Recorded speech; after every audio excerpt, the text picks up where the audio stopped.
Approval of minutes of May the 16th, 2016, May the 23rd, 2016. Public comment. Kelly? Let's get the minute. Motion to approve the minutes. Second on the motion. Has been second? Yes. Roll call, please. Magistrate Anderson. Yes. Magistrate Johnson. Yes. Magistrate Murphy. Yes. Magistrate Robinson. Magistrate Dodson.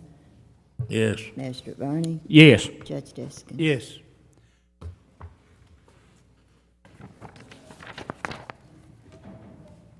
Thank you, Kelly.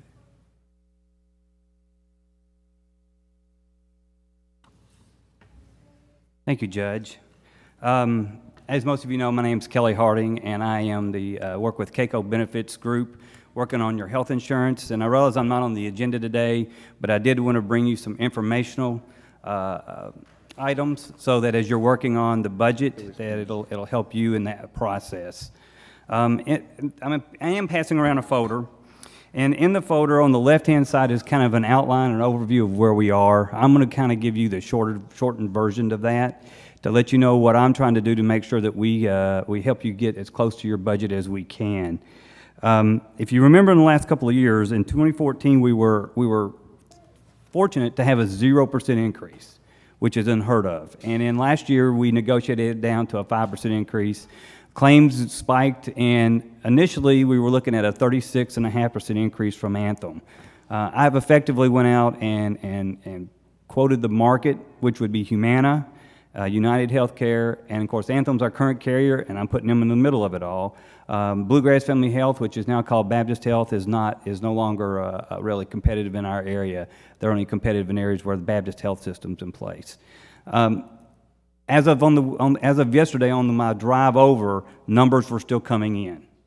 And I actually brought a printer last night to the room so I could print because I knew things were changing that quickly.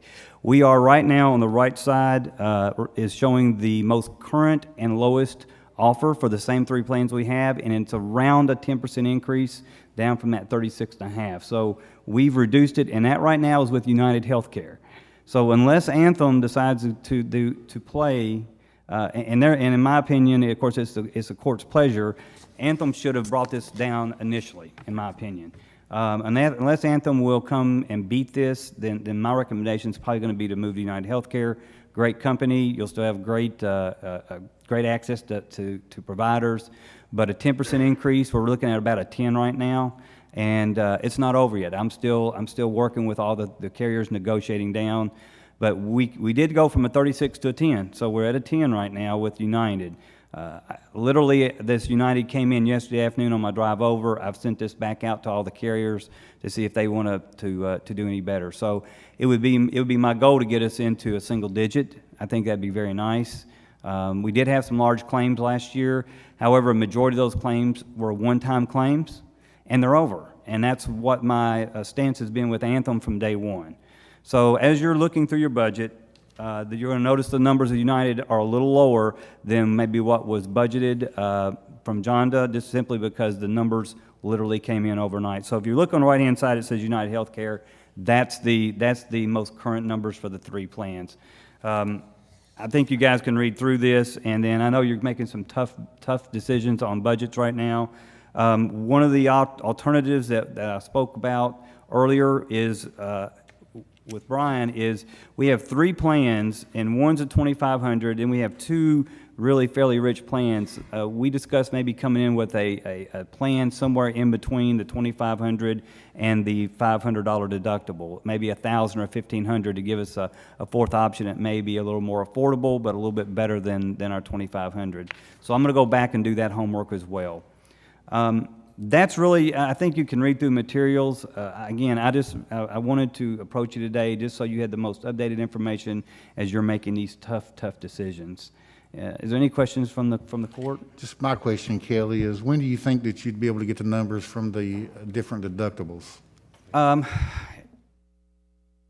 48 hours. Okay. When I walk out of here, I can make the call. In probably 48 hours, I can have the alternate deductibles in place and get them to you.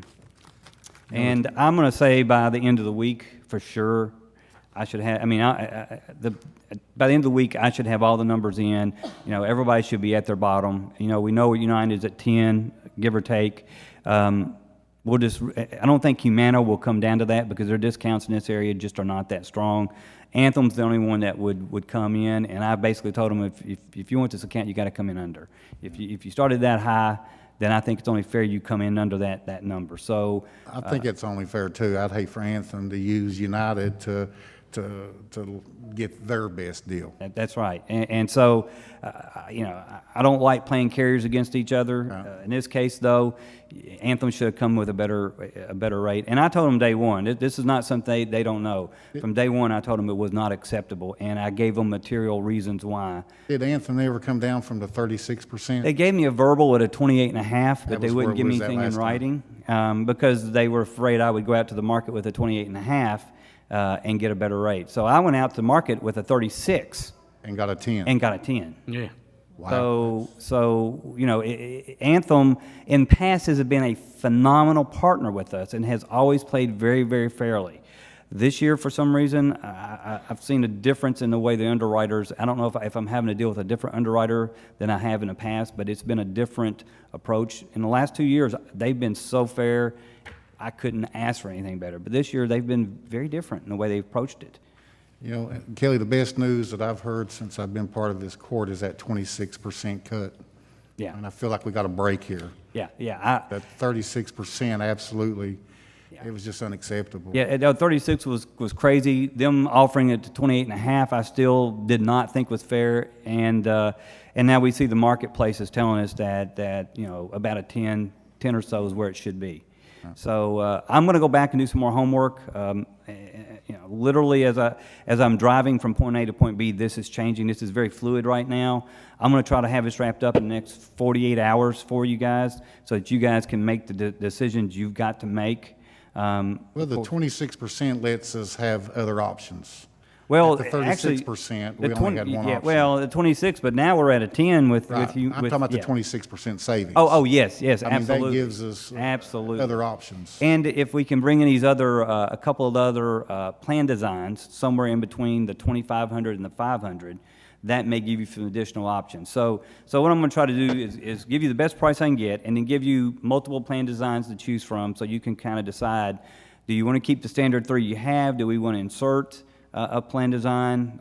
And I'll also be making some recommendations on my part, as I normally do. Okay. After I get this all put together, I typically try to make recommendations based upon, I know where your budget is, based upon the needs of your employees. And, you know, we always have to take that in account, and I certainly do when I make my recommendations. So there's always that fine line between what you can afford, and certainly we want to provide the absolute best we can for the employees. Well, Kelly, I truly appreciate you. Okay. Any other questions from the court? Okay. Yeah, give me 48 hours, and I should have some numbers back in your hands. Thank you for your time. Thank you, Kelly. Hey, Brian, I've got a question now. With us not having any final numbers for insurance, can we have a first reading of the budget? Upon what I just heard from Kelly, I don't see how we can, Bobby. I mean, I'd like to get them numbers in. Yeah. I mean, employee health care is the #1 priority of this court, and without the final numbers, I don't see how we can. John Doug, I mean, do you agree with that? Yes.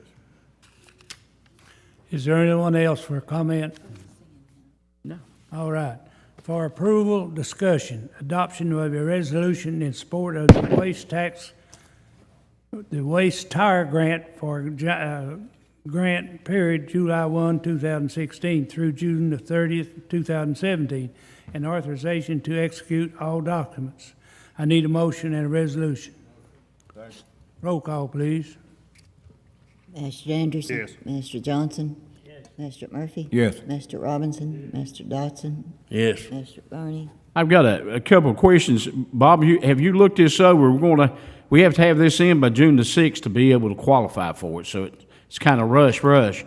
Have you? Yeah, to start with, Bobby, the governor had taken this grant away from us, which was a $4,000 grant, and then I got a report, I believe it was last Friday, that they'd put it back on. So yeah, we've got time to do it and everything, or just once the judge signs everything today. But this is nothing new. We're familiar with it, is what I'm, yeah, Yes, okay. it's new. It's, Yeah.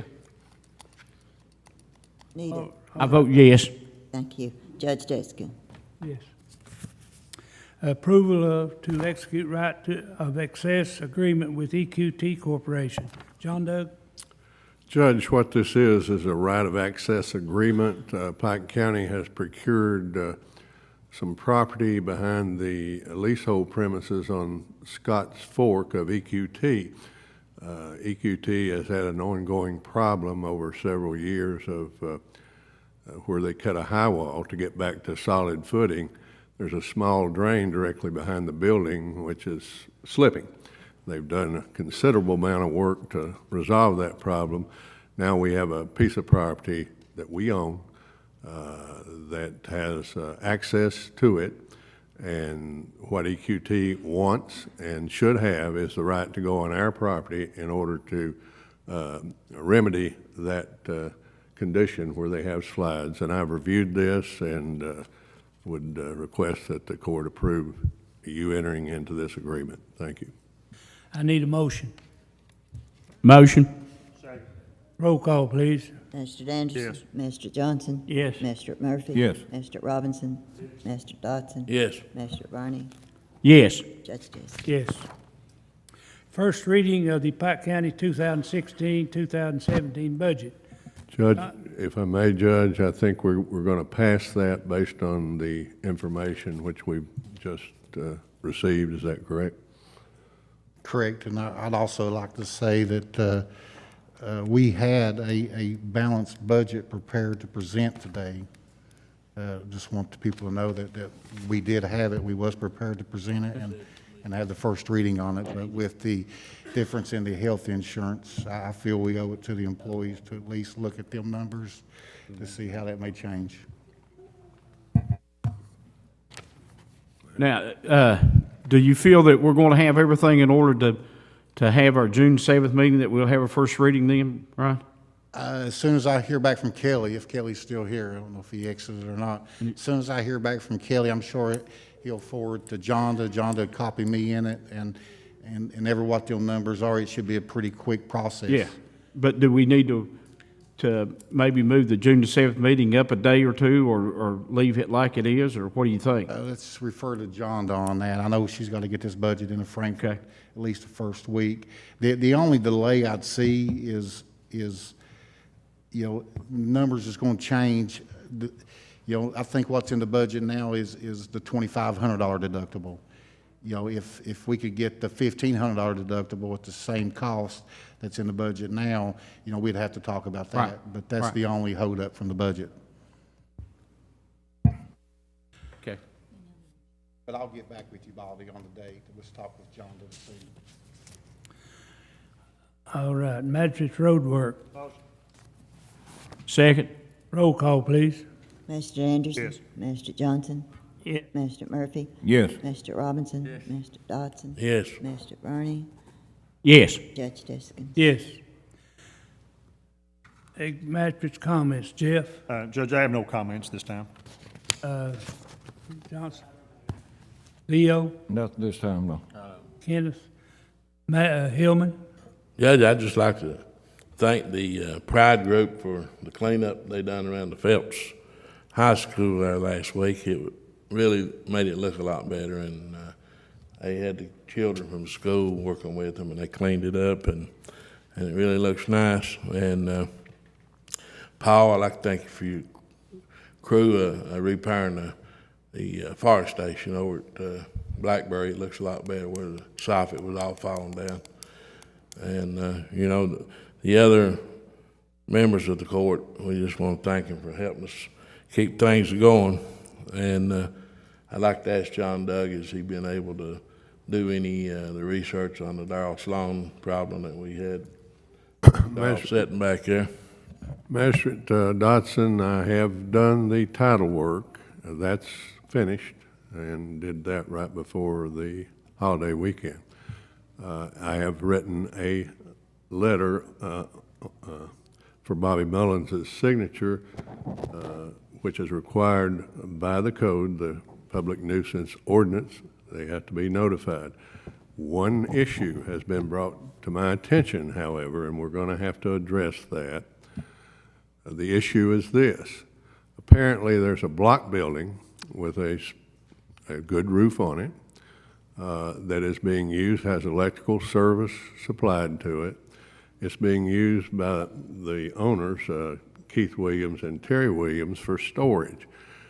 There is on the end of that block building, and I've driven by that place many a time, but I don't recall exactly how it's configured. But apparently, on the end of that building, there was constructed at some point in time a wooden extension. Is that correct, Bobby?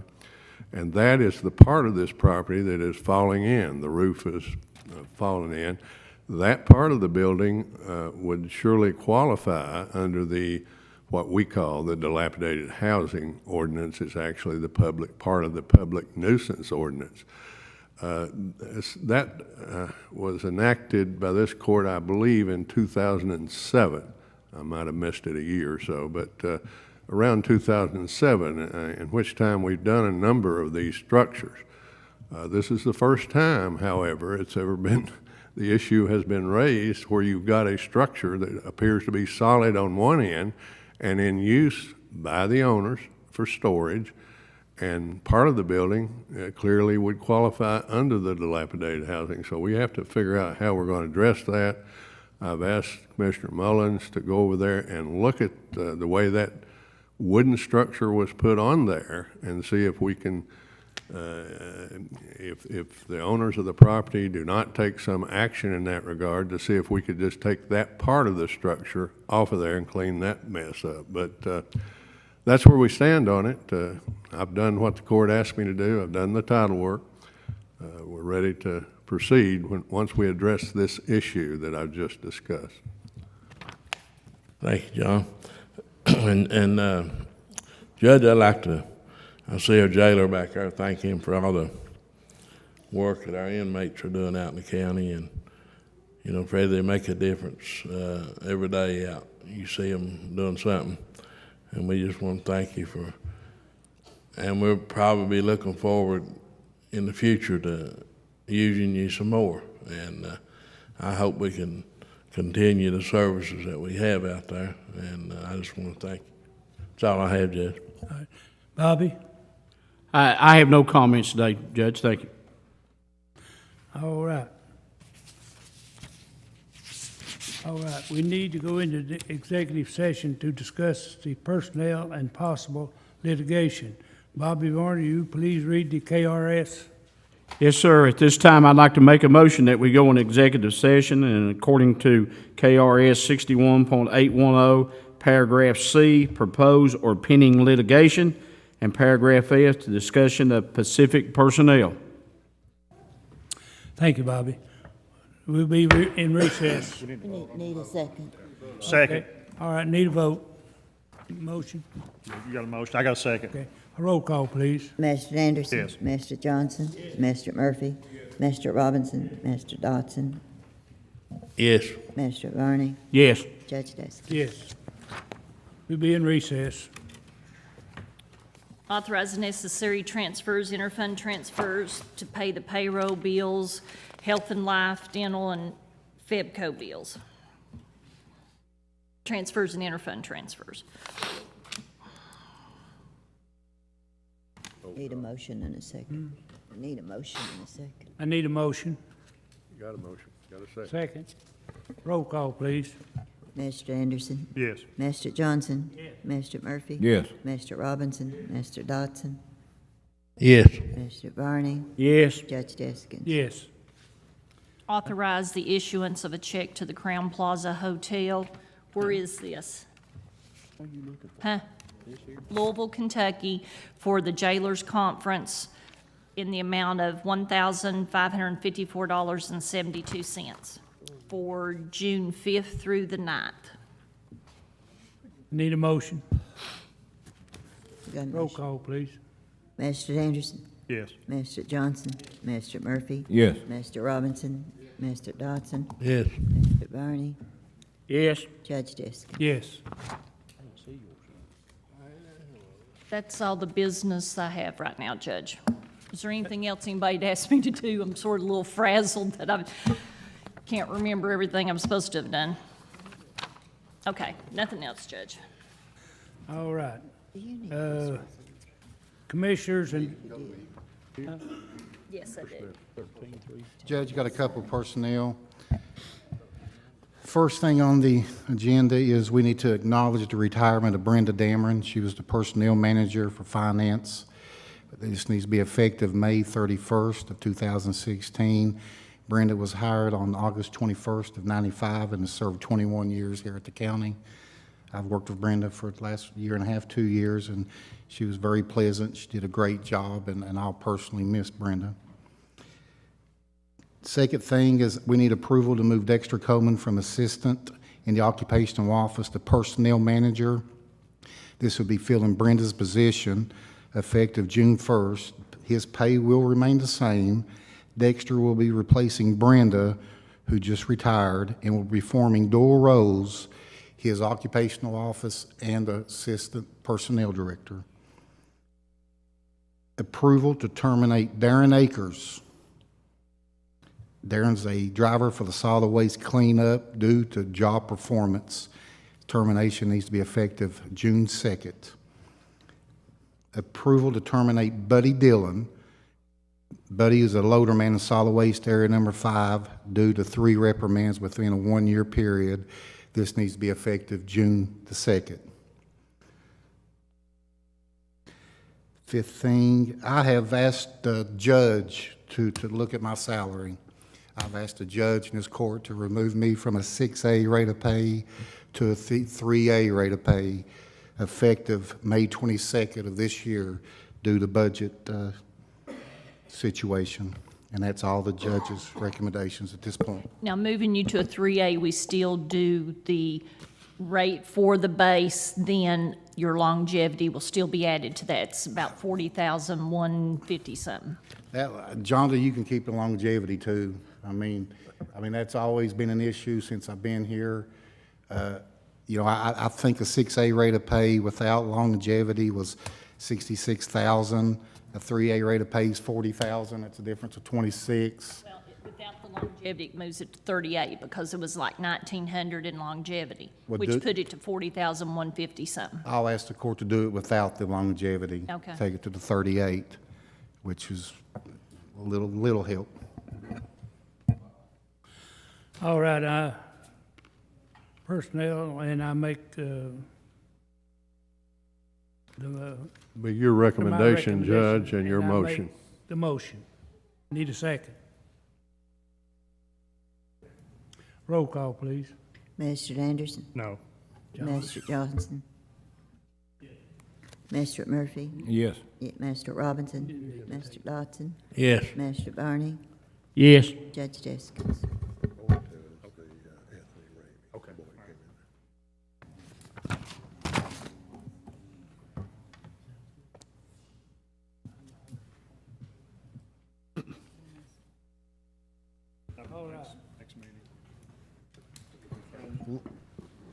Before we move on, was you Go going to ahead. talk about the next court meeting? Yes, Well, but go you can ahead. go, no, you can go ahead. No, I was just going to say we can keep it June 7th. That's the next regular scheduled meeting. I think it's at 5:30.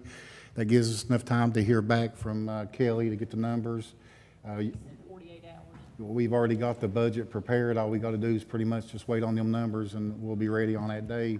Does that give us enough time to get it to Frankfurt, to get it back for the second reading and get it in place?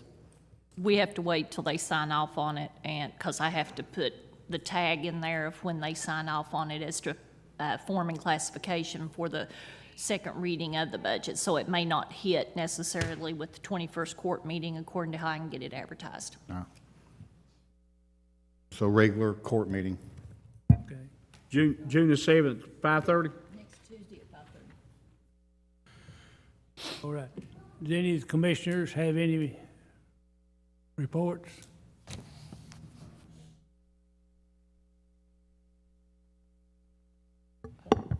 I've got a troubling issue, which I was talking to Jeff about it. Up on Ford Mountain, we had a water basket wall fall in, and the road's come off a few feet, and it's real steep there, and I'm afraid it's going to deteriorate more.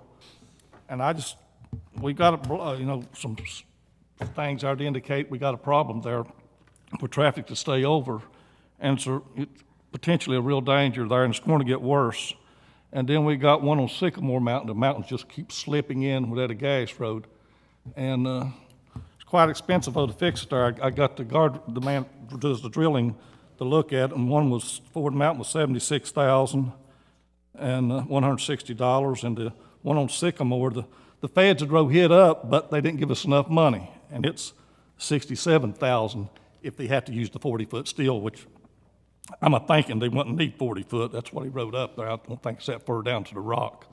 I think about 18, 20 foot would do it, but you won't know till you drill down and do a test hole.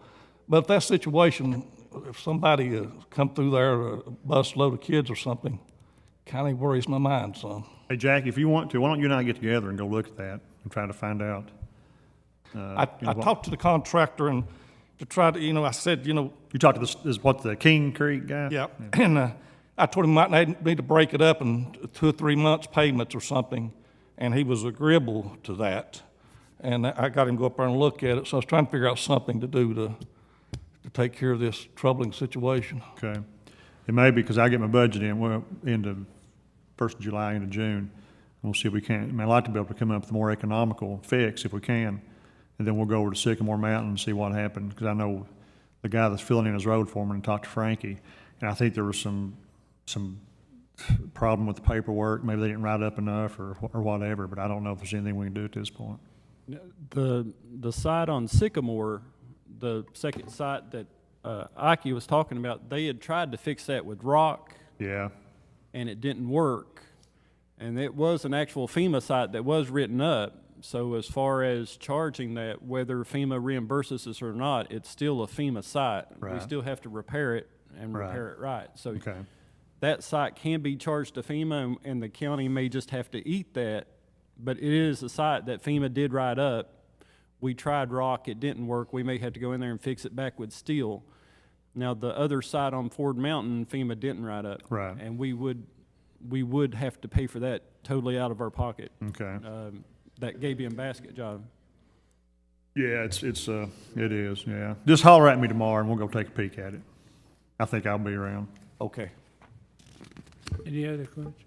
I'd just like to make a comment that please try and limit as much spending for the expenditure approval list unless it's a necessary, no other choice thing, or if we can wait till July.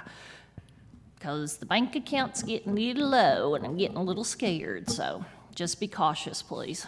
I'd like to go ahead and talk to you directors and commissioners. Their next court meeting is the 7th at 5:30. I'd like to have a meeting with all commissioners and directors on the 8th. Probably we'll get together every what time's best with you on how we move forward with this new budget. So we'll get together and y'all can tell me what time works for everybody. Early mornings is good for me. I ain't gonna get you in here and keep you all day, a 30-minute conversation in and out. We just need to get on the same page. Some of what John had just said about spending, how we spend money moving forward in the new budget.